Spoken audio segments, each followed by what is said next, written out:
सभी लोग अपने स्थान पर व्यवस्थित बैठ जाएं।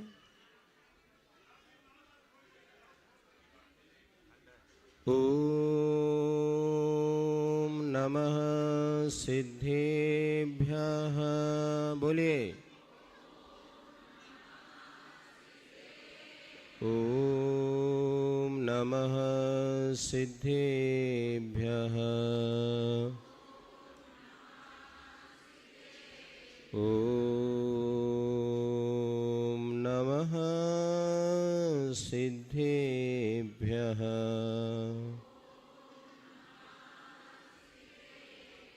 मंगलम भगवान वीरो मंगलम गौतमो गणी मंगलम कुंद कुंदाद्यो जैन धर्मोस्तु मंगलम सर्वमंगलमांगल्यम सर्वकल्याणकारकम् प्रधानं सर्वधर्माणां जैनं जयतु शासनं वन्दे विद्यासागरम्। जय बोले अहिंसा परमो धर्म की जय जय जय। शासन नायक भगवान महावीर स्वामी के जय जय जय। आचार्य भगवान श्री कुंद कुंद महाराज की जय जय जय। आचार्य गुरुवर्षि विद्यासागर जी महाराज की जय जय जय। मुनिवर्षि प्रमाण सागर जी महाराज की जय जय जय। बोले परम पूज्य मुनि श्री निर्वेक सागर जी महाराज की नमोस्तु गुरुवर।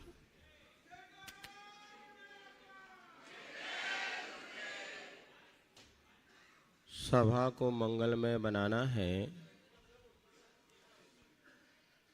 और मांगलिक क्रिया के माध्यम से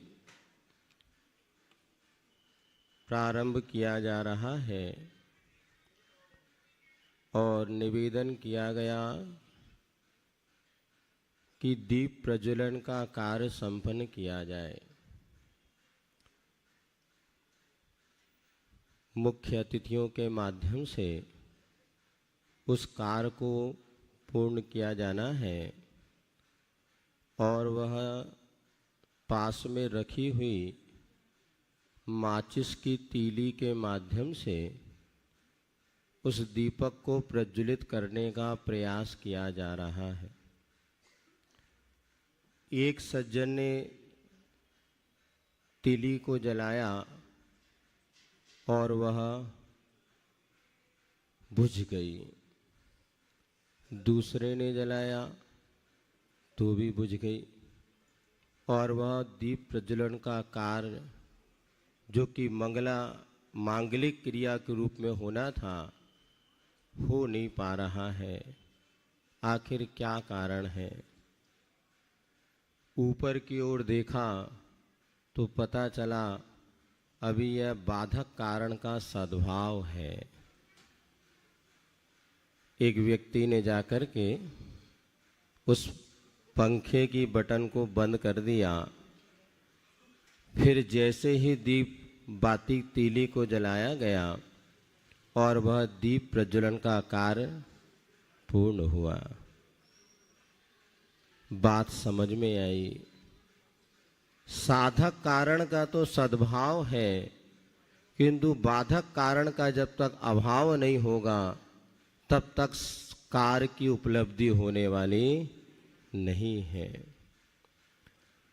वह माचिस की तीली में क्षमता तो थी, लेकिन ऊपर जो पंखा चल रहा था उसका जब हवा का वेग उस तीली पर पड़ता था तो तीली जलने के बाद भी अपने अस्तित्व को खो देती थी। हमारे सामने भी संसार का प्रत्येक प्राणी अपने जीवन को सुख शांतिमय और समृद्धशाली बनाना चाहता है और कहें सीख गुरु करुणाधार। गुरु महाराज प्रतिदिन आपको वही साधन बताते हैं जिसके माध्यम से आपके जीवन में सम्यक ज्ञान की रोशनी, सम्यक ज्ञान का प्रकाश और आनंद की सुगंधी जीवन में फूट सके। किंतु जब तक बाधक कारण का अभाव नहीं होता तब तक वह आनंद का स्रोत हमारे भीतर से नहीं फूटता।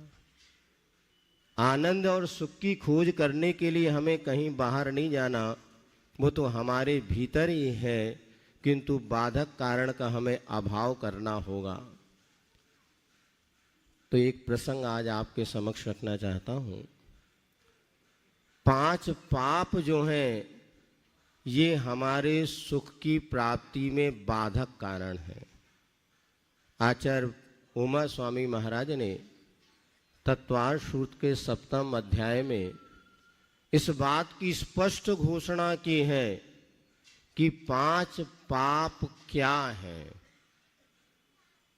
दुख में वा एक सूत्र आया है, आप लोगों ने पढ़ा है तत्वार्थ सूत्र 7वें अध्याय में एक सूत्र है, दुख में वा। इसका अर्थ क्या हो गया? दुख मेवा नहीं। आचार्य श्री कहते थे दुख मेवा नहीं है, दुखम एव। ये हिंसा, झूठ, चोरी, कुशील और परिग्रह, ये 5 पाप कैसे हैं?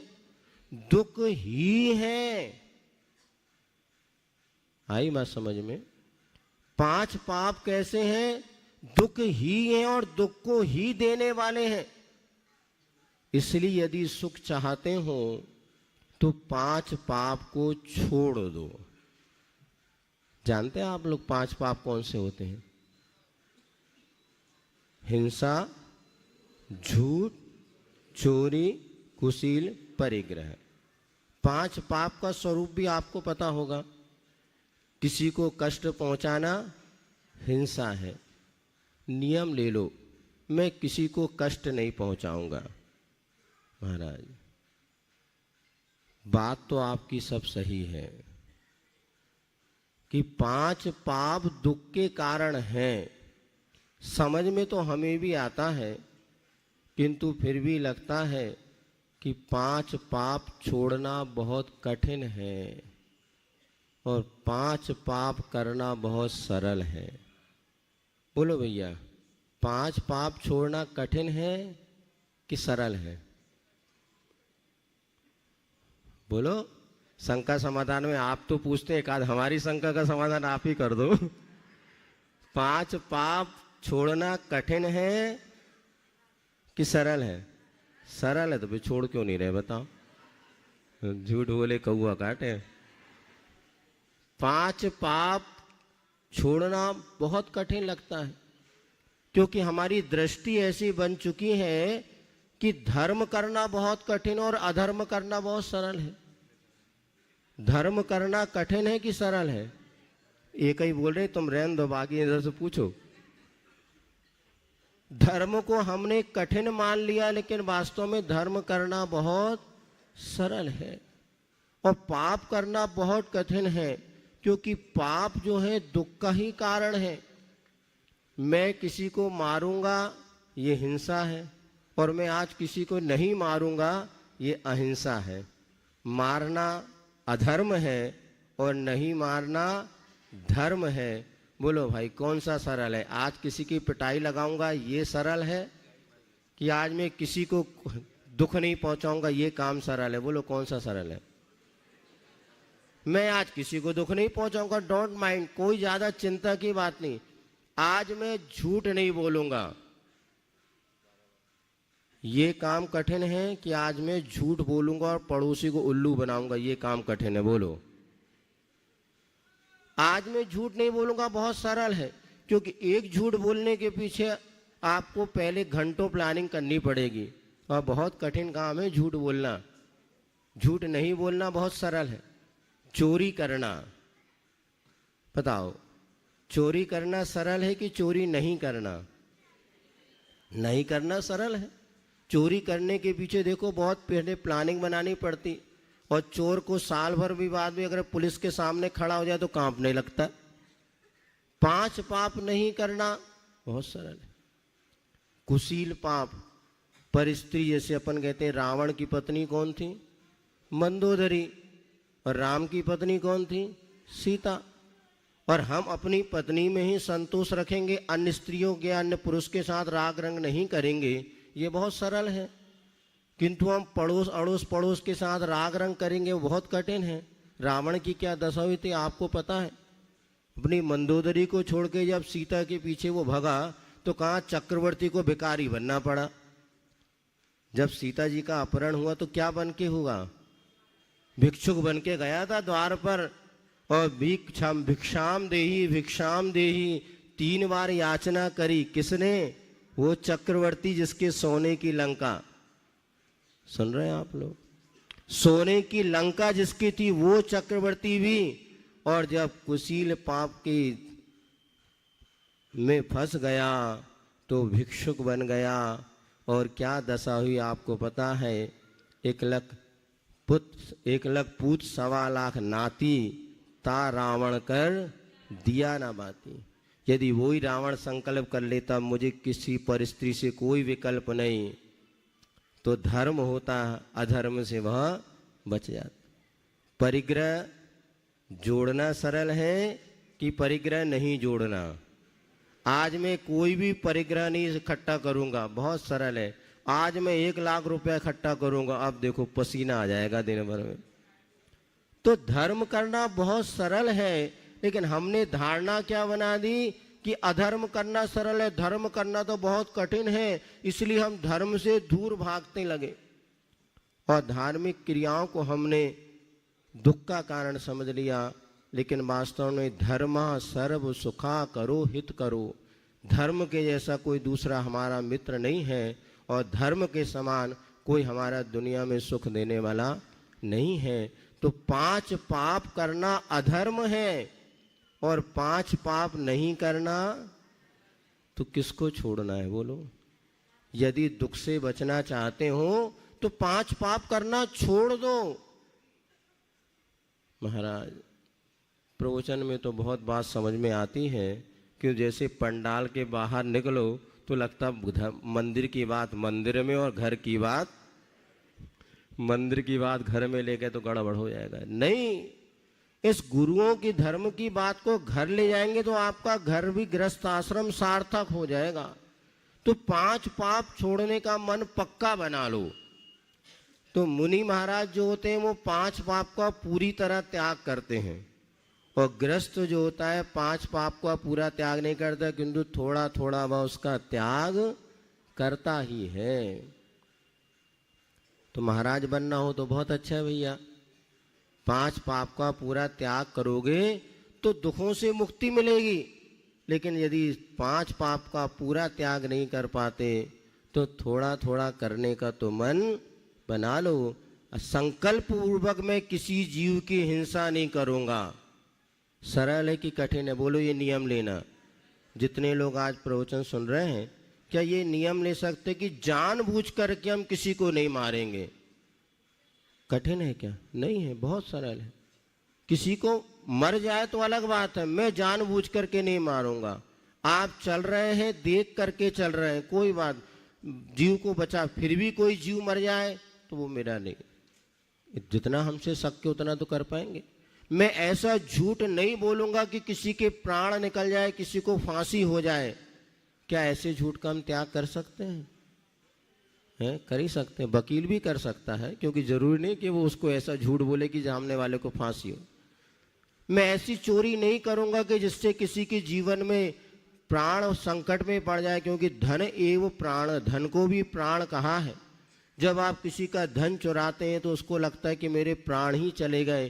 तो हम ऐसी चोरी तो आप लोग वैसे कोई करते भी नहीं होंगे, जितने यहाँ पर बैठे सब साहूकार हैं। चोरी वो दूसरे तरीके से करते हैं। तो ऐसी स्थूल चोरी का हम त्याग कर सकते हैं। कुशील पर जिसका विवाह हो गया है, जो गृहस्थाश्रम में प्रवेश कर चुके हैं, एक संकल्प कर लें कि जिसको हमने जीवन साथी पति पत्नी के रूप में चुना है, एक दूसरे को छोड़कर अन्य स्त्री पुरुष के साथ राग रंग नहीं करेंगे। क्योंकि सीता की जब अग्नि परीक्षा हुई, सीता ने एक ही बात कही थी कि मैंने राम को छोड़ करके यदि और किसी को पति के रूप में स्वीकारा हो तो अग्नि मुझे जला सकती है, अन्यथा अग्नि में भी वो ताकत नहीं। और अग्नि को पानी पानी होना पड़ा। ये किसका प्रभाव है? मां स्वपति संतोष व्रत। मैं अपने पति को छोड़ के अन्य पुरुष के साथ राग रंग नहीं करूंगी। ये संकल्प का प्रभाव था कि अग्नि का कुंड पानी में बदल गया और सेठ सुदर्शन ने संकल्प लिया था मैं अपनी पत्नी को छोड़ करके अन्य स्त्री के साथ राग नहीं करूंगा। ये परिणाम निकला जब उसको सूली पर चढ़ाया जाने लगा तो सूली का फंदा भी फूलों की माला बन गया। ये श्रावकों की ग्रस्तों के व्रतों का प्रभाव। हर्ष सुने नहीं सुने सब लोग? सुनो हमारी बात, क्या नहीं सबको सुनना बहुत अच्छे। ये ग्रस्तों के व्रतों का प्रभाव। आप भी 5 पाप से बच सकते हैं। मत कहो महाराज हम ग्रस्त हैं, पापी हैं। अरे पापी तो हो, किंतु पाप से बचने के रास्ते पर चलने के लिए तो गुरु की शरण में आते हैं। संकल्प ले लिया और वह फांसी का फंदा फूलों की माला बन गया। किसका चमत्कार? आप पूछते हैं महाराज कौन से भगवान के चमत्कार है, कौन से गुरु के आशीर्वाद में चमत्कार है? अरे वो सब चमत्कार दूर की बात है, तुम्हारे व्रतों में इतना चमत्कार है। आप पाप को त्याग करके तो देखो, एक ग्रस्त के व्रतों में चमत्कार होता है और वहां फूलों की माला बन गया। 5 कुशील पाप से छोड़ो, संकल्प ले लो, क्योंकि संकल्प शक्ति एक महान शक्ति हुआ करती है। आप व्रत नियम नहीं, कई लोग ऐसे महाराज हम कुछ पाप नहीं करेंगे लेकिन नियम में नहीं लेंगे। नहीं, नियम लेने से एक शक्ति का प्रादुर्भाव होता है, व्रतों में दृढ़ता आती है और हम पाप से आगे बच सकते हैं। जैसे आज आपने दारू पीने का त्याग कर दिया। शराब पीते क्या भैया? अच्छा कितने लोग हैं यहाँ शराब पीते? हाथ उठा जरा। उठा ही नहीं सकते, इज्जत का सा। अच्छा कितने लोग हैं जिनका शराब पीने का त्याग है? हाथ उठाओ। बहुत अच्छा, बहुत अच्छा। जिनका त्याग नहीं वो हाथ नहीं उठाए है ना। अब बता रहे आप शराब पीने का त्याग कर दें। महाराज हम तो शराब पीते ही नहीं, फिर त्याग क्यों करें? अभी बताओ कोरोना में जो आप लोगों को वैक्सीन लगाया गया, वो जिसको कोरोना हुआ उसको वैक्सीन लगा कि जिसको नहीं हुआ उसको लगा? सबको लगा है ना। तो जिसको हुआ ही नहीं उसने क्यों लगाया? भविष्य में कोरोना अटैक। इसीलिए जो नियम संकल्प होते हैं ना, ये हमें भविष्य में आने वाली आकुलता से बचाते हैं। जिसका त्याग नहीं है वो कभी मिल जाए तो फुकट में मिल जाए तो ले ही लो, लेकिन जब संकल्प होगा तो कैसी भी परिस्थिति आप उसका सेवन। इसीलिए हर माता पिता को समझना चाहिए, स्वयं संकल्पबद्ध हो, बच्चों को संकल्प दिलाए कि बेटा मैं कभी शराब नहीं पीऊंगा, मैं मांस नहीं खाऊंगा, मैं अपना अभक्ष भक्षण नहीं करूंगा। करते तो है नहीं है, लेकिन इसी समय आप जब संकल्प लेते हैं ये वो वैक्सीन बन जाती हैं कि भविष्य में कभी भी आपके लिए बुराई की ओर जाने से वह रोकेगी। कि तुमने नियम लिया था, रावण ने एक ही मात्र नियम लिया था कि मैं जबरदस्ती किसी स्त्री की इच्छा के बिना उसके साथ जबरदस्ती नहीं करूंगा। उस नियम ने उसको बचाया और भले आज वो कहीं चला गया लेकिन आगे जाके तीर्थंकर या भगवंत वह बनेगा। इसीलिए संकल्प शक्ति। और इसके बाद 5वां पाप है परिग्रह। परिग्रह हमें आप समझते हैं धन कमाना बहुत कठिन है और धन नहीं कमाना बहुत सरल है। पाप करना बंधुओं बहुत कठिन है। हमारी धारणा हमें बदलनी होगी कि 5 पाप सुख का कारण है, नहीं 5 पाप दुख के ही कारण है। इसको आप पहले 5 पाप छोड़ने का मन बनाएं, संकल्प पूर्वक 5 पाप का यथाशक्ति त्याग करें। और दूसरी वो जो दिया सलाए की बाती थी वो बाती है हमारे 6 आवश्यक। आचार्यों ने 6 आवश्यक आप लोगों के लिए बताए हैं, सभी मुनि महाराज के लिए बताए हैं। तो उन 6 आवश्यकों में पहला आवश्यक कौन सा भैया? हर्ष तुम ही बताओ, सबसे आगे बैठे हो बेटा, बोलो 6 आवश्यक में पहला आवश्यक कौन है? ग्रस्तों का पहला काम देव पूजा, बाद में काम दूजा। पहला काम कौन सा? अब देखो देव पूजा करने के विषय में निश्चित मानिएगा, काम दूही काम दाहिनी। आपको जो मनवांछित वस्तु चाहिए है वो मिलेगी। क्या चाहिए आपको? महाराज परीक्षा में सफलता मिल जाए, महाराज दुकान अच्छे से चले, महाराज सारी नहीं, क्यों नहीं चाहिए? गृहस्थ तो नहीं चाहिए क्या? कौन बाबा जी बन गए? सब चाहिए तुमको तो सब मिलेगा। आचार्य समंतभद्र कहते हैं, आचार्य समंतभद्र स्वामी कहते हैं, काम दुही मन वांछित फल को देने वाली। और आज हमारा जीवन दुखी इसलिए है कि जो हमारे पास है उसमें हमें संतुष्टि नहीं है, लेकिन हमारी इच्छाएं जो हैं, ये इच्छाओं के कारण हम दुखी हैं। तो अनंत इच्छाओं को शांत करने का कोई साधन है तो काम दाहिनी परिचुनिया दादृतो नित्यम। जिनेंद्र भगवान की पूजा मन वांछित फल को देने वाली है और मन की आपकी इच्छाओं वासनाओं को शांत करने वाली है। आदृतो नित्यम, इसलिए आदर भाव के साथ प्रतिदिन जिनेंद्र भगवान का पूजन करना चाहिए। बहुत आप लोग सौभाग्यशाली हैं कि आज गुरुओं का सानिध्य आपको मिला। हमने वो समय भी देखा जब मंदिर में 5 वेदियां थीं और पूजन करने वाले 5 व्यक्ति नहीं होते थे। पुजारी मंदिर का माली बुलाने आता था, भैया चलो, वो वेदी में अभी तक अभिषेक पूजन नहीं हुआ। किंतु आज सौभाग्य है, गुरुओं की प्रेरणा से जगह जगह लोग देव पूजन में कहना चाहिए अभिषेक से जुड़ रहे हैं। जहां मंदिरों में 10 लोग अभिषेक करने वाले नहीं मिलते थे, आज 100 150 लोग अभिषेक क्रिया कर रहे हैं। और इंदौर वाले तो इतने सौभाग्यशाली हैं कि यहाँ के मंदिरों का कोई बंदिश नहीं है। जब आप आओ तब भगवान को बैठा लो, विराजो ढोरो और जाओ। कई जगह तो सुबह 6 से लेकर 12 बजे तक भगवान का अभिषेक होता रहता है। लेकिन ये आपका अविवेक है। भले कमेटी वाले बेचारे डर के मारे कुछ कर नहीं पा रहे, लेकिन वास्तव में हमारा अविवेक है। पूजन का एक अंग है अभिषेक, और वह अभिषेक जैसे हम स्नान कर लेते हैं तो आगे भोजन आदि सारी क्रियाओं में प्रशस्ता बनती है, उसी प्रकार जब हम जिनेंद्र भगवान का अभिषेक करते हैं उसके बाद एक महत्वपूर्ण जो आवश्यक है पूजन, अष्ट द्रव्य से जिनेंद्र भगवान की अर्चना करना, इसका नाम पूजा है। अभी यहाँ पे जो बैठे अध्यक्ष साहब ये बैठे ना, ये भी शायद अभिषेक करते हैं, रोज पूजन नहीं करते ना? करते हैं पूजन, बहुत अच्छा। आज ये अभिषेक करने वाले अगर 200 लोग मिलेंगे तो पूजन करने वाले 20 बचते हैं। 180 कहाँ चले गए? क्योंकि उनकी धारणा यही है कि हमने अभिषेक कर लिया तो संपूर्ण क्रिया हो गई।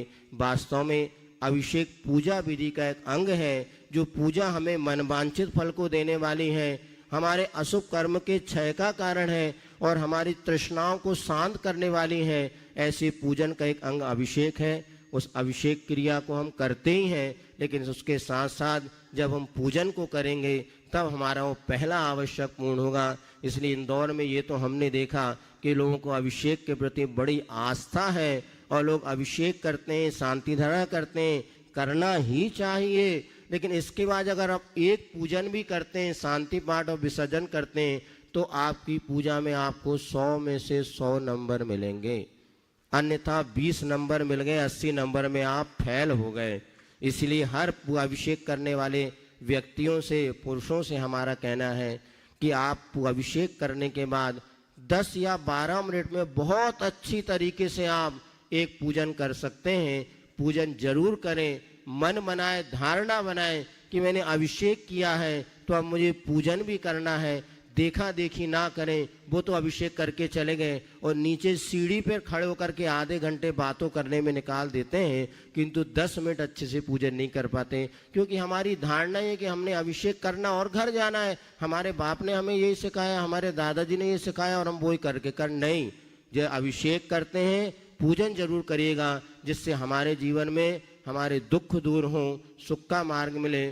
और आज तो हमारे सैकड़ों अनुभव, आज हम भी जहाँ जो मुनि बने हैं, हमें लगता है बचपन से हम भगवान का अभिषेक पूजन करते थे, सैकड़ों बाधाएं थीं, मन में यही भाव था कैसे मुनि बन पाएंगे, कैसे सब अनुकूलता बनेगी। किंतु एक नियम था कि कॉलेज भी जाना है, पेपर देने भी जाना है, लेकिन पहले अभिषेक करके और अर्घ चढ़ा करके ही जाना है। और उस श्रद्धा भक्ति का ये चमत्कार हुआ कि साल 2 साल में ऐसी अनुकूलता मिली और आचार्य महाराज ने अपने चरणों में जगह दे दी। ये सब जिनेंद्र भगवान की भक्ति का अतिशय है। आप सब लोग जिनेंद्र भगवान की भक्ति से जुड़े, पाप से बचें और पूजन के अभिषेक के साथ साथ एक पूजन भी करने का मन बनाए। निश्चित गुरुओं का उपदेश आपके जीवन में नई दिशा को देने में समर्थ होगा। हो इसी मंगल भावना के साथ बोली भगवान महावीर स्वामी की।